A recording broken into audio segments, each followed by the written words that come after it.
Hi, I'm Matt Ramsdale, head chef of the Chester Grosvenor Hotel in Chester.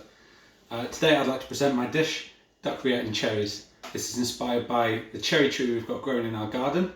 It's also the fruit that we've chosen to have on our main course at our wedding next year.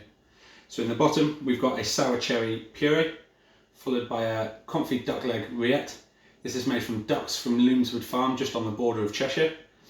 Topped with a cherry jelly, again made from our trees, some fresh cherries, and on the side is a cherry molasses and spelt loaf to serve it with.